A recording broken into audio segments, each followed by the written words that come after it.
Edo State now, where the Executive Committee of the People's Democratic Party has publicly challenged Governor Monday Okpebholo, demanding immediate clarification on the recently announced $250 million agreement signed with the European African Chamber of Commerce and Industries.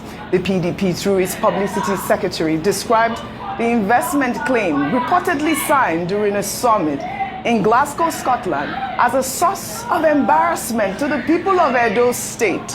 The governor, who attended the Edo State Global Investment Summit 2025 in Scotland, also met with indigents abroad. In his address to investors, he vowed that Nigeria is very safe for investment. Let's take a look before we come back for a discussion. Today, Nigeria is very safe for investment. The economy is growing. The World Bank, the IMF, have rated us very high. The president has been able to stabilize our economy. For years now, you can see that the rate to a dollar is stable.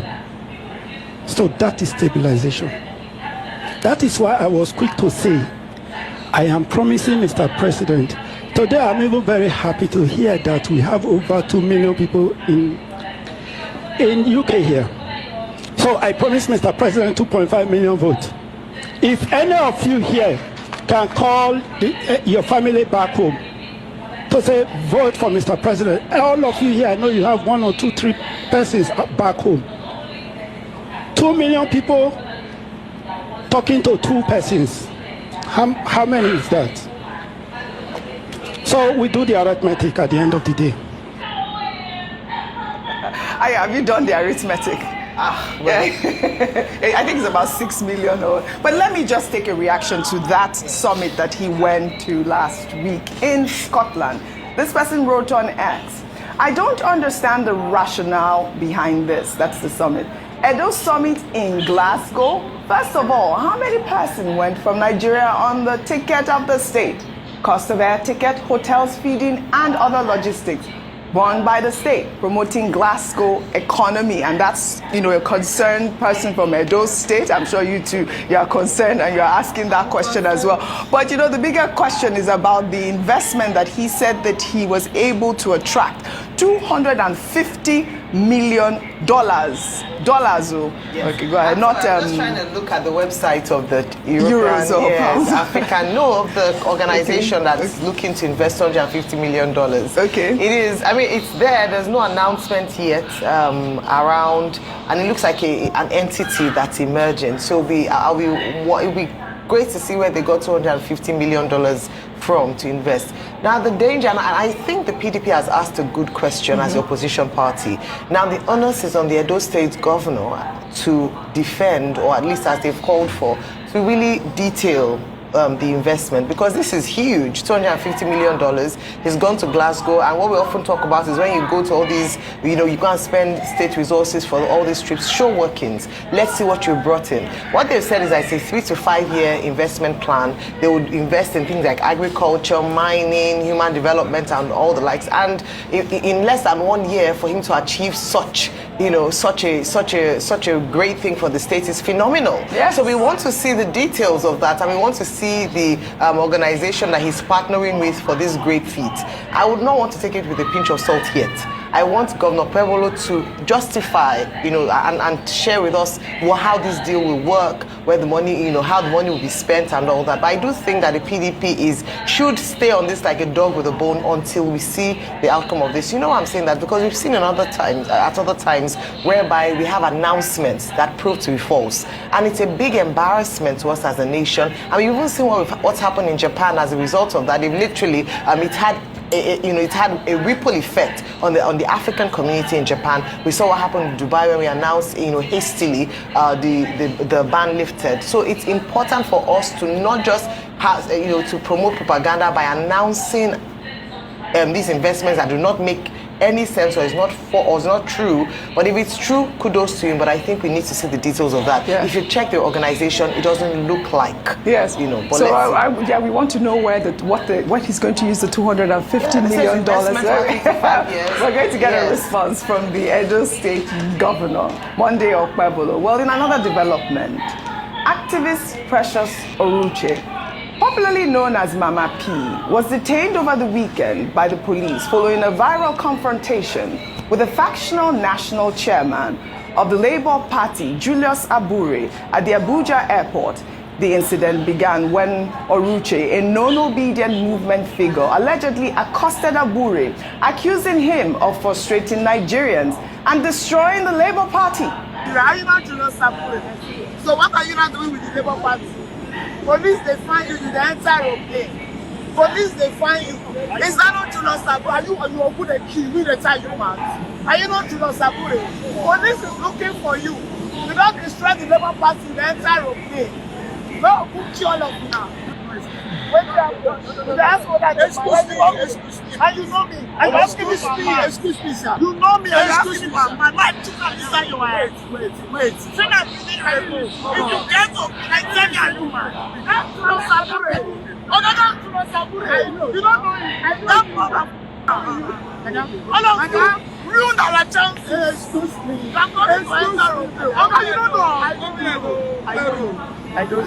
Well, this video went viral. The situation reportedly escalated upon arrival at Benin Airport, where Oruche claims she was assaulted by a group of men loyal to Abure, while the Abure-led faction claims Oruche's actions were an unprovoked assault and part of an assignment to accomplish the desires of her paymasters. A circulating video later confirmed that Oruche has since been freed. Meanwhile, the factional Labour Party National Publicity Secretary, Abayomi Arabambi, over the weekend issued a combative press statement demanding the immediate arrest of Precious Oruche, accusing her of assaulting the party's national chairman, Julius Abure, at the Abuja airport unprovoked. Arabambi claimed that Oruche's unprovoked attack is a plan by the obedience to destabilize the nation and stage a coup d'etat against President Bola Ahmed Tinubu. He also called on the Inspector General of Police to arrest Dr. Tanko Yunisa for treason and place Peter Obi on a national security watch list. Additionally, he suggested that Oruche's husband should seek a refund of her bride price due to what he described as her loose morals and enslaved life as a political instrument. The attacker, Madam Precious, a large-scale disgrace to womanhood, a large-scale disgrace to her husband and children, continue a negative vituperation all through the duration of the flight. We wish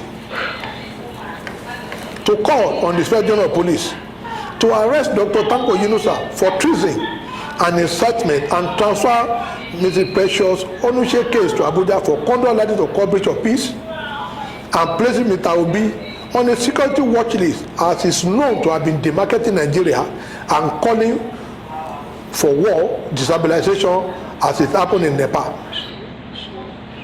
Said Mr. Obi is calling for war. Dr. Abati, over to you. Are all the stories just on that? Very quick comment before I go to this on Senator Monday Okpebolo going to Glasgow, Scotland to look for investors.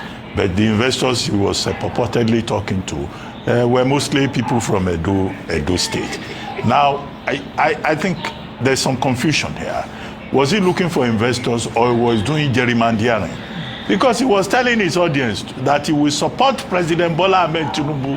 He's going to look for support in Glasgow. It's part of the investment.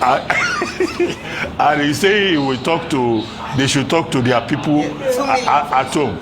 Now, they now said he signed an agreement with a group, also made up mostly of Edo State people who are in various parts of Europe, of up to $250 million. The PDP executive in Edo State has every right, every reason to ask for the details so that $250 million that they are talking about, we will not hear later that the Okpebolo administration spent an additional $250 million to look for investment of $250 million. So clarity is very important. Very important. Yes, okay. Now, Arabambi. Now, as for Dr. Arabambi, I think what is shown here is that, look, there's division, most unfortunately, in Labour Party. And that division has not yet been resolved.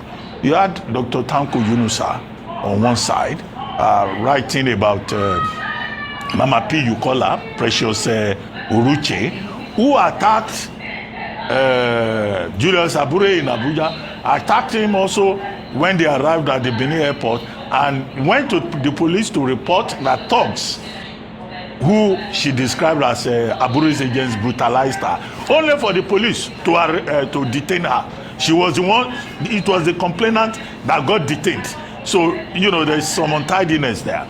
So, Tanko Yunusa now, you know, went on social media to say she has been arrested. Then Abayomi Arabambi issued a statement yesterday saying Mr. Peter Obi should be arrested for treason. Yunusa Tanko should also be arrested. Peter Obi is demarketing the Labour Party. In fact, the funniest part of it, he said in the statement that he distributed that Precious Oruche's husband should ask for his bride price back. I don't know what bride price has got to do with Labour Party politics. So there's a lot of comedy here. But it's most unfortunate that a party that emerged ahead of the 2023 election as a platform for Mr. Peter Obi and that galvanized a lot of young people to ask for change, to ask for progress in Nigeria, has now been reduced to the level of, oh, who is in charge, who is managing what money, and that confusion, I think, is what is most disturbing. However, Mr. Peter Obi himself looks like he's moving away from Labour Party. He's going to the ADC or another platform whatsoever. But that a party that once represented a platform of hope has now been reduced to this level by the gladiators within the party, and we don't even know who the spokesmen are. There's one spokesman on this side, there's another, and Mr. or Doctor, everybody is a doctor in Nigeria now. You know, Abayomi Arabambi, you know, he's so energetic in trying to fight the other party. I think that, you know, all these gladiators in Labour Party, for the sake of the platform itself, should find a way, you know, of making peace and coming together. Because when you look at the bottom of it, it's always about money. Somebody took money, somebody did not take money, somebody didn't do that. I think it's unfortunate. Right, well said, Dr. Abati. Shall we now head over to Ebonyi State? And please, Precious Uruche's husband should not listen to. Of course. Is she married? Do you know? He says she's married. Speak up for the women. Yes. Why is it that every time a woman comes out to say something, they'll say, go and meet her husband and her children? Let us not always define a woman by her marital status. When a man does anything, they don't say, go and look for his wife and his children. They should return bride price. This is 2025.